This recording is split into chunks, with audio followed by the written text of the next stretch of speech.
자, 여러분 0대2 리버풀이 승리를 하면서 무난하게 16강에 진출했습니다. 저희도 그 프리뷰를 올리고 그러면서 16강 경우의 수 그러면서 이제 댓글을 제가 봤어요. 근데 어떤 얘기가 많았냐면 말이라고 하냐? 당연히 리버풀이 올라가는 거 아니냐? 근데 여러분 방송을 하고 중계를 하고 컨텐츠를 만드는 입장에서는 극적인 순간을 이야기하지 않으면 이야기거리가 없습니다. 이를테면 아유 리버풀이 이기죠. 짤츠부르크 가능성은 있는데 이러면 컨텐츠가 안 만들어집니다. 중계했을 때는 언제나 작은 가능성에 대해서 이야기를 해서 그러니까 이를테면 예전에 스타크래프트 얘기했을 때 우리가 재밌게 봤던 부분이 엄대엄 작은 거를 부풀 얘기를 해서 이렇게 해서 어쨌든 긴장감과 재미를 만들어야 되는 게 방송을 하는 사람의 입장이거든요. 그렇기 때문에 그 이야기를 할 수밖에 없는 상황이고 더군다나 짤츠부르크가 홈에서의 성적이 좋기 때문에 이야기하기가 좋은 그림이었고 그러니까 그러면 뭐야 어떤 분들은 그러더라고. 넌 돈 걸려면 그럼 짤츠부르크에 돈 걸겠냐?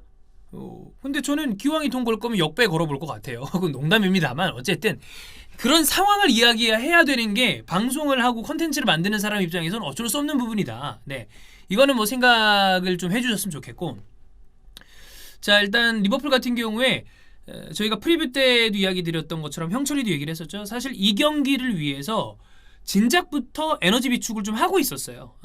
근데 요 중요한 순간에 이 경기에서 빛을 발했습니다. 짤츠부르크는 무조건 세게 밀어붙일 수밖에 없는 상황이었다. 일단 이겼어야 되고 그 다음에 선수들은 당장은 몰랐겠지만 나폴리가 굉장히 일찌감치 득점을 했기 때문에 짤츠부르크는 올라올 수밖에 없었다. 근데 리버풀이 짤츠부르크가 올라올 수 없는 그 상황을 이렇게 뻔히 알잖아요. 그러니까 수가 리버풀이 더 많은 상황이었잖아요. 그렇기 때문에 세게 밀어붙일 때 적당히 이렇게 가드를 올리고 맞아주면서 카운터를 때려냈습니다. 뒷공간이 많은 거. 근데 이때 전반전에 살라가 조금 더 0점이 맞았다면 이미 전반전에 2대0, 3대0이 됐을 수도 있을 만한 기회가 리버풀에게 있었어요. 네. 뒷공간을 많이 내줬습니다. 짤츠부르크가.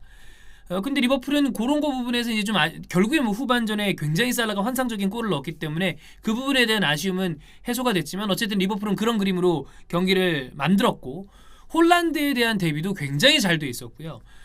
이제 그런 상황에서 후반부에 들어간다. 짤츠부르크는 라인을 어쩔 수 없죠. 더 올려야죠. 이겨야 되니까. 그러면 리버풀 입장에서는 더 쉽습니다. 그 상황에서 클럽은 살라를 최전방에 두고 약간은 몸이 무거워 보였지만 뒤에서도 조율이 가능한 피르미누를 살짝 내려놓고 그 다음에 최근에 직전 경기에서 폼이 올라온 나비 케이타를 반칸에서 한 칸 올립니다. 이거는 최근에 무리뉴가 토트넘에서 조금씩 보여주려고 하는 모습도 그렇고 아약스가 또 많이 보여주는 모습도 그렇고 최근 트렌디한 어떤 여러 가지 전술을 보면 가용 가능한 포워드, 풀백이든 미드필더들을 굉장히 최전방 상대방 박스 근처에 쫙 넓게 펼쳐서 폭을 유지시키면서 수싸움과 상대방의 수비를 이 간격을 벌려놓는 스타일의 그림을 만드는데 뒷공간이 열려있는데 살라가 최전방에 있다? 뒷공간을 열어놓은 팀 입장에서도 굉장히 공포스럽죠. 빠른 선수니까. 그리고 많은 이 공격수들이 그 상대방 선수들이 배치가 되어 있으니까 안 그래도 짤츠부르크는 수비적으로 불안한 팀 결국에 그 순간에 균열이 난 순간마다 치명적으로 두 방을 1분 만에 빠박 때리면서 경기를 끝냈습니다. 이미 챔피언스리그 우승을 한 감독한테 이런 얘기를 하는 게 좀 우습습니다만 클롭이 굉장히 전술적으로 사실 이 세세한 변화를 잘 주는 스타일의 감독이에요. 그러면서 큰 물줄기를 바꿔놓습니다. 근데 아무래도 클럽이 보여주는 어떤 스타일상이 굉장히 큰 뭐라 그럴까요? 동기부여, 근데 폭발적인 에너지 이런 게 느껴져서 그렇지 꽤 세세하게 전술을 살살 바꾸면서 흐름을 바꿀 줄 아는 감독이다. 그러니까 당연히 그런 능력을 갖고 있지만 다른 부분이 조금 더 부각돼서 이 부분이 좀 덜 나오는 감이 있지만 클럽도 전술적으로 굉장히 유리한 감독이다. 이런 이야기를 좀 하고 싶고 짤츠부르크 같은 경우에는 뒤 없이 밀어붙였어야 돼요. 어쩔 수 없죠 그래서 유노조비치 정도를 제외하면 음에프, 미나미노, 소버슬라이프, 홀란드, 황희찬 그냥 쫙 공격을 했었는데 기회가 있었어요. 전반전에 밀어붙이면서. 왜냐면 이들의 에너지 레벨이라는 게 굉장히 강력하니까. 근데 중요한 순간마다 조금씩 약간 아구가 안 맞는 모습도 있었고 주포인 홀란드가 리버풀의 수비를 뚫지 못했던 점, 그 다음에 중요한 순간에 템포 부분에서 좀 아쉬움을 나타내는 게 서버슬라이. 황희찬도 활발하고 좋았지만 포인트를 만들어내지는 못했고 후반부 들어서 어쩔 수 없죠. 더 라인 올려야 되죠. 그래서 이 정력적인 플레이를 보여주려고 했습니다만 짤츠부르크가 아무리 에너지가 넘치는 이 레드불 산하의 이 클럽이라고 할지라도 리버풀 정도 수준, 더군다나 로테이션을 통해서 체력을 비축해 놓은 리버풀을 상대로 90분 내내 그 압박의 수준과 그런 플레이를 유지할 수는 없다.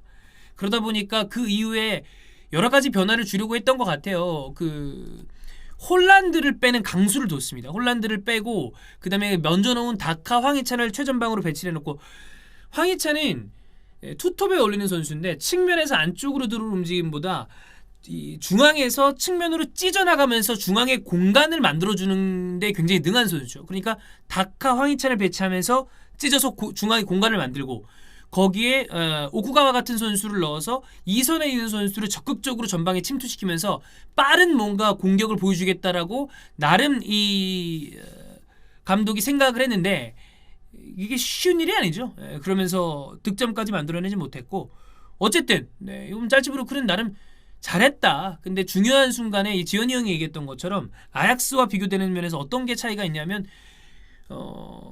아약스에는 지난 시즌 저는 뭐 델리우트, 프랭키 데용도 있었지만 중요한 건 전 최전방에 두시안 타디치, 그 다음에 미드필더 쪽에는 쇠네, 그리고 수비 쪽에서는 데일리 블린트, 굉장히 중요한 이 적재적소에 배치되어 있는 베테랑들이 있었는데 짤츠부르크는 그게 좀 부족하다. 그리고 수비적으로 조금 더 이 약간 약한 모습, 흔들리는 모습이 있고 훨씬 더 극단적으로 라인을 올리는 바람에 화끈합니다만 결과를 만들어내는 좀 아쉽고 스탄코비치 골키퍼가 굉장히 오랜만에 원래 이 골키퍼가 퍼스트 골키퍼예요. 근데 이 선수에게 이 선수도 실수가 좀 있었습니다만 이 선수에게 모든 짐을 씌우기에는 그 정도 라인을 올린다면 골키퍼 입장에서는 그 드넓은 공간을 커버해야 되기 위해서 나올 수밖에 없다. 근데 나오는 순간에 처리가 조금 미숙했던 건 아쉽지만 스탄코비치 입장에서는 자기도 할 만큼 했다.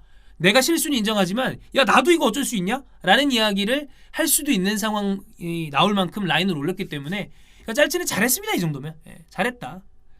그리고 리버풀은 이 경기를 통해서 다시 한번 보여준 거는 이 선수단의 강력함, 그리고 그 뒤에 숨어있는 역시